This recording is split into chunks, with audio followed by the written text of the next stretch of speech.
Welcome everyone to the BPM RealTalk show. My name is Mark Khabe. I am the co-founder of Prime BPM, and I will be the host of this show.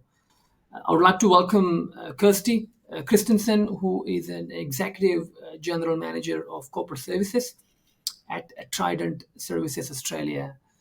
So before we dive into the discussion and details, Kirsty, why don't you just tell us a little bit about yourself, your background, introduce yourself for our audience. So it'll be great.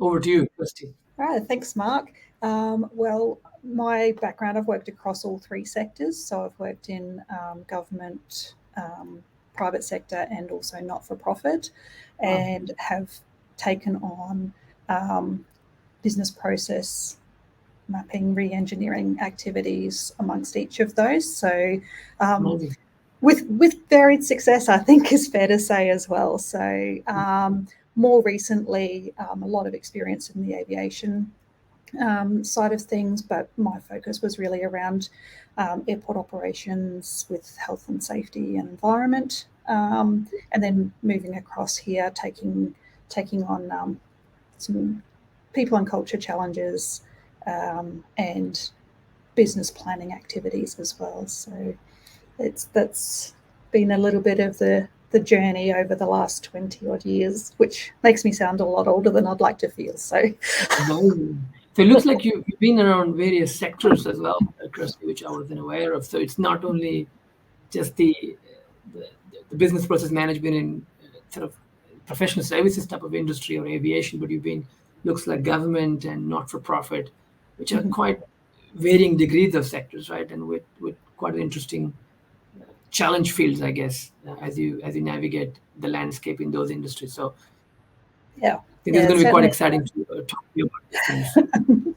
Yeah, and certainly, as I said, mixed results. And I think part of that is as my own expertise has grown over the years, but also as the sophistication associated with that business process mapping and engineering side of things has come along. So Good. And you're absolutely right. Like, I mean, if you think about the BPM landscape in itself for last probably 20 odd years has evolved so much, right? From where we were, I guess the fundamentals and the basic remain the same. You know, you set up a project, but everyone wants to understand what benefits, the short term, the long term, we can actually get out of re-engineering in a particular process or an overarching transformation of a particular business unit and so forth. The fundamental remains the same, but I'm sure over the years of last 20 years, you've seen different methodologies and techniques and things like that. So why don't we get probably right into it, a good segue for us to talk about this. And I think our audience are quite keen to learn about this ROI, which is quite a difficult topic all the time, because what constitutes a good ROI, it depends, changes from organization to organization, from at individual level, from executive to executive. So why don't you talk a little bit about your experience? What kind of really methodologies or techniques that you deployed in your current organization or previous organization when it came to calculating these return on investments for any BPM initiatives?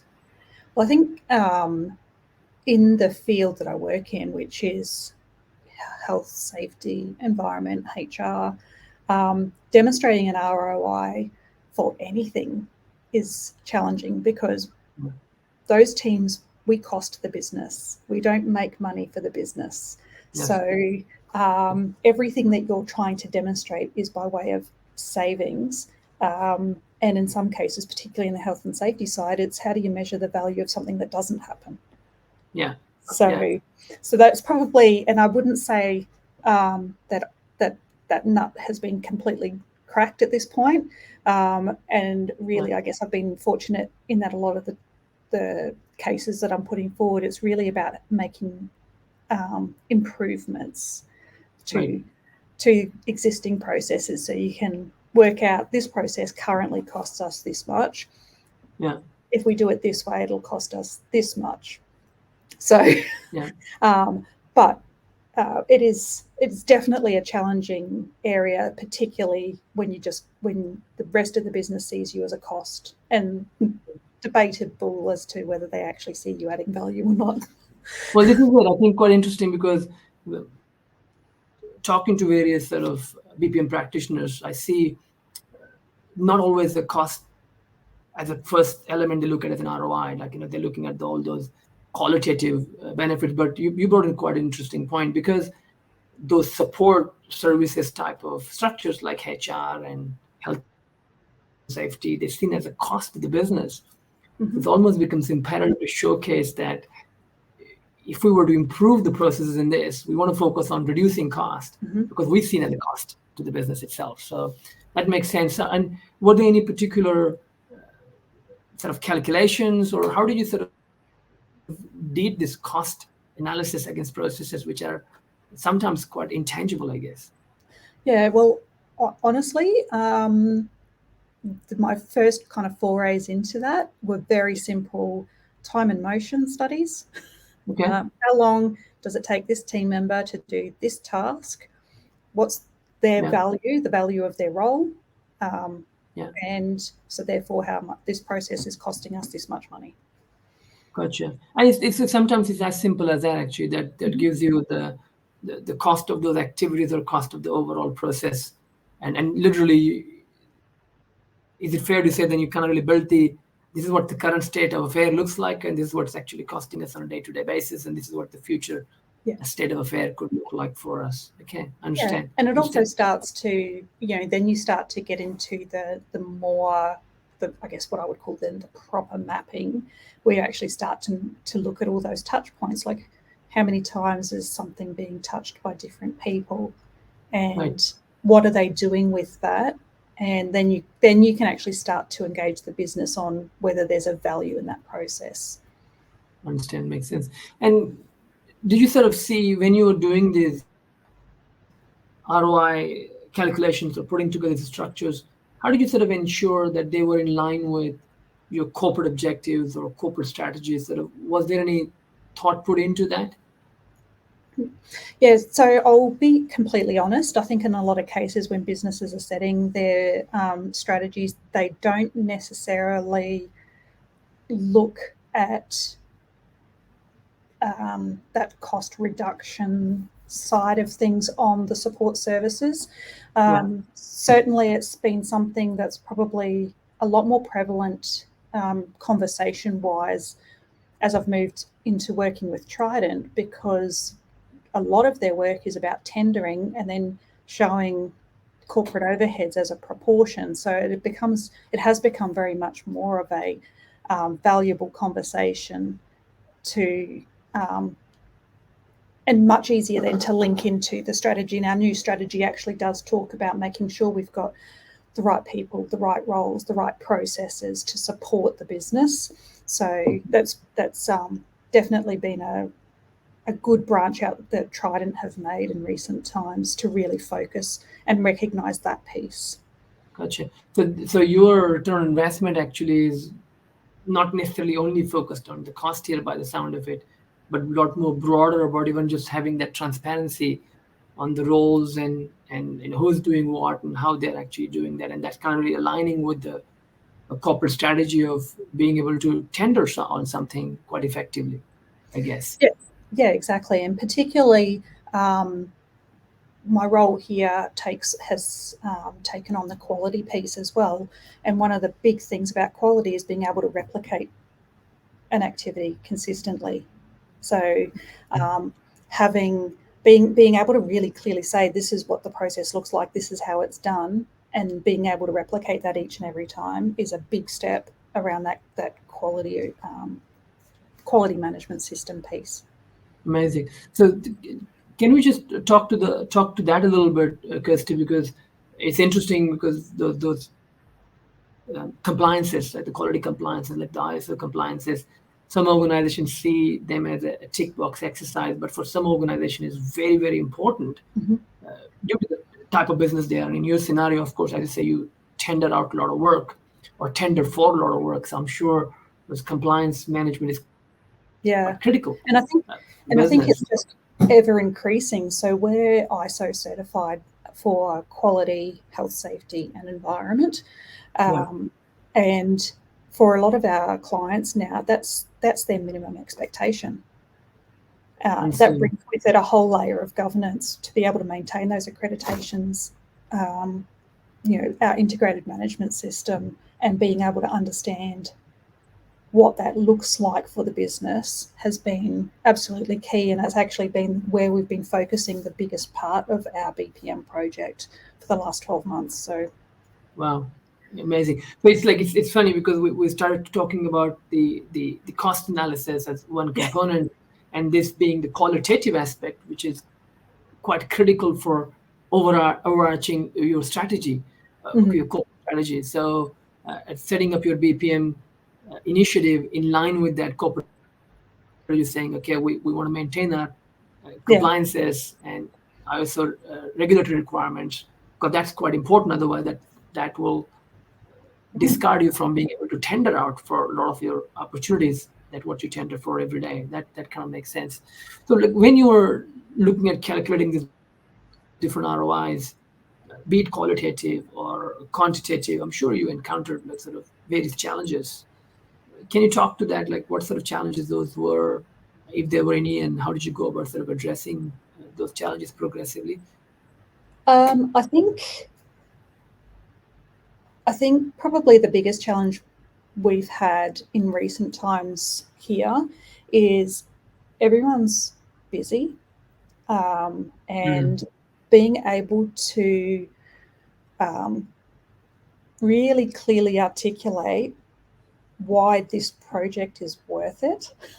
Yeah, yeah, Um, why? Because to be honest, the ROI discussion here has become less so about cost, but more so about the time investment, because this is not something that my team can run and do on their own. We need yeah. the buy-in from the business, and really that's been the biggest challenge that we've had, because if we could throw money at it and get somebody else to do the whole lot for us, I'm sure we would get buy-in really easily, but that's not going to actually create a usable framework for us. So we Great. And it's know always the that catch we 22 need that on that, those right? people involved. Exactly. I was going to say it's always catch 22 because yes, you could, if you could outsource this entire activity and get somebody else to come in and just get the work Mhm. done, but it doesn't build that sustainable continuous improvement framework inside the business for longevity of this sort of activity. So it's, as an organization, you kind of need to make a decision: is this a project for us, or is this something that we want to foster as an organization's DNA? And that always is like, I guess, a bit of a decision making that organization needs to do. And that goes back to your corporate strategies, what you talked about, and being able to maintain those certifications. It's not a one-off thing; it's an ongoing structure for the organization. So it's important for that to be a DNA of the business. But this time challenge, we continue to hear that, and that probably kind of leads to my next question: is, so that means the stakeholder buy-in is really crucial, right? So were there any? Did you sort of do any special type of communication to bring the stakeholders on a journey? How did you Yeah. go about communicated and brought the stakeholders on a journey on this? So I started out with a really good project plan, and that plan actually identified a number of critical risks that would affect the success of the project, including the availability of people as being fundamental. Um, what's been interesting is we've had a we've had some changes of staff at high levels within the organisation, Right. and looking back, there are actually missteps, things that I would do differently if I could do it again, that we're Okay. now having to kind of catch up, and that is really taking note of when those key stakeholders changed, and making sure that um, we took the time to kind of do the background again with them, Yeah. rather than expecting them to come in halfway through and just understand where we're at. Gotcha. So Understood. So interesting. Like you talked about the missteps, and what I'm understanding there is that okay, so you had the initial communication, great project plan, mhm, engagement, but the progressively as the restructure happened or some individuals left the organization and new individuals came in, similar yeah. sort of engagement was not followed through, which caused the problems going further downstream. Yeah, particularly because one of the pieces of work, for example, that we're doing at the moment is a lot around our financial controls, mapping our financial processes, Right. so that we can actually really start to review that we've got the right approval structures and those sorts of things. So helping us to make some good business decisions to set that framework up. Yeah. And we had a change of finance manager, Right. and that it occurred in the gap between when we'd done all the initial consultation whilst we were doing and mapping and processing and those sorts of things, and then there was a meeting with the new manager to say, oh, here's the processes that have been mapped, what do you think? And Yeah. they're like, I don't even know, like it's a flow chart. Yeah. What am It's I a flow supposed to do chart, with what does this? this mean? Yeah. Yeah. Exactly. And so Exactly. then being able to then go back and we actually took the time to go back and go, right, this is actually what Prime is, this is what it looks like, yes, this is what you've seen, but Yeah. here's all of the other inputs that are being fleshed out, and this is what it will help you to be able to do. And that completely turned that conversation around. So we went from Amazing. a finance manager going, well, this is a lovely piece of paper with a flow chart on it, but We to, can. okay, I can actually understand what it is that we're looking to achieve, and it is definitely the right way for us to go.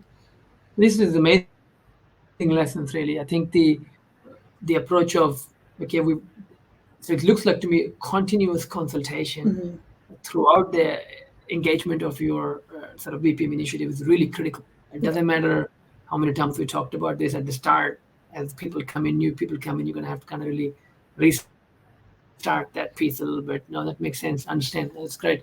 So let's yeah. talk about some of the areas where you set up the expected ROI and you embarked on the BPM initiative. You talked about at the start that you had your fair share of not meeting those ROI outcomes. Can you talk to that a little bit? Where yep, you set them up, but you haven't been able to really deliver on those ROI outcomes as expected. And what sort of lessons really that you gained from those setbacks? I guess.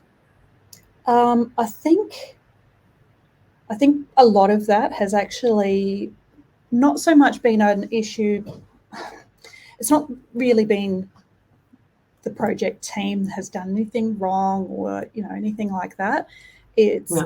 really, I think that as we've started going through the exercise, we've actually realized that a lot of the processes are really they're not clear. So Yeah. we're almost we're not re-engineering, we're engineering as we go. So Yeah. so it's Gotcha. Makes sense. hard to show an improvement because we're actually going, well, we actually picked up, we don't have this and we don't have that, and this is a gap and this is causing uncertainty, and so this is what needs to happen. And so it all looks like it's taking extra time and getting extra people involved, but we're ending up with a better product at the end. I mean, in a nice clean method, you'd start with a process that you already have, and then you'd map the proposed new one and be able to show this is exactly how much is being saved. Whereas we're kind of Yeah. going a little bit more. Exactly. And you can't really, I guess, interesting journey because that what that means is looks like to me there's not a what you think your people are doing is Mm-hmm. probably vastly different to what you currently have Yeah, on the floor. That kind of really and we're not, doesn't allow you and we to don't that actually notice that until we actually, and even through the workshops where we're looking at tasks and those sorts of things, it's actually not until people see that first flow chart in front of them, and then they go, oh, and then they talk through it all and go, actually, no, this person does this piece. So we forgot about yeah. that. Or Wow. actually, this stuff has to be entered into this system as well. And we actually haven't considered that system in this process. So, yeah, so it's all of, it's certainly been eye opening. for the business, I think, to realise the complexity of some of our tasks. But it actually also shows us where we've got the opportunity to make those improvements. So it's almost like we've taken one big step forward, but we've taken 2 steps back, but we kind of know where those next steps forward are going to be. So Look like no, amazing. That's very very interesting. So probably the last few things there, Kirsty, is often there's a lot of discussion about let's go and get some quick wins versus the long-term value delivery and achieving that balance. Can you share any particular scenario that you might have come across where this balance was particularly very important, and how did you probably approach the ROI conversation about quick wins versus long-term value? um, well, it's interesting because I think the quick wins that we thought were going to be quick wins were the ones that turned out to be problematic. So it was a very, very early conversation where we said, okay, well, there actually aren't going to be any quick wins, because the things that we actually did think as a business that we were doing well, we maybe weren't doing as well as we thought they were, or we were identifying some, big gaps early on. So it did change, and I was constantly in the early days rewriting timeframes and those sorts of things, because we just we'd anticipated a couple of hundred processes that needed to be mapped, and I think we're up to about 600 at the moment. So so and then of course we're like, well, should we have this many? What's the right number of processes a business should have? So this looks like almost like there's no really magic wand on this, which is the short term, long term. I think it's an iterative process, really. What you think, you kind of really have a bit of a high level overview, you start embarking on it, and you suddenly very quickly realize that what was quick win is a long term value, and what we thought was going to deliver in a significant long term, as you're finding out that, hey, this is what actually happening on the floor, ends up being quick win. So interesting. That's good. Any final thoughts or words of wisdom for the audience, Kirsty, that they should actually take into account when they're thinking of ROI for their BPM initiatives? I think that we haven't even scratched the surface on the ROI piece yet, and that's because we're still early on. We're looking at mapping the processes. Where the real benefits will start to come for us will be in the compliance, assurance, risk management piece, as those components get fleshed out, and as we then start to be able to extract information from the system to do reporting. Interesting. Very good. Very, very good. Well, thank you for that, Kirsty. Really insightful information. And as I said, this is an ever-evolving topic. There's no really, unfortunately, a magic wand on this. But I think for our audience today, at least to gain insight into saying they're not alone in this, because they all are scratching the same surface about how do we really go about doing this, and how do we really embark on this. But seeing what you've been working on, it's quite insightful. So look, thank you again. We'll check back in 12 months, and I hope we've got a much clearer performance update. Exactly. No, that's really good. Well, look, to our viewers as well today, thank you for joining us. And I would like to remind again to stay connected to BPM RealTalk. We have tons and tons of great episodes coming up. People like Kirsty who are coming on, being very kind, sharing their expertise and insights and unique perspectives as well. So be sure to subscribe and like and follow us to stay updated, as many BPM episodes or RealTalk episodes are on the way for our growing community of BPM enthusiasts. So once again, thank you, Kirsty, for giving us your valuable time today and sharing all those great insights. And look, we would like to welcome you back again in 12 months' time for a quick performance update, as you said, and share that journey and continue to share that journey with us again. So thank you for being part of this journey there. So for all our audience, stay inspired and informed and I guess empowered. Until next time.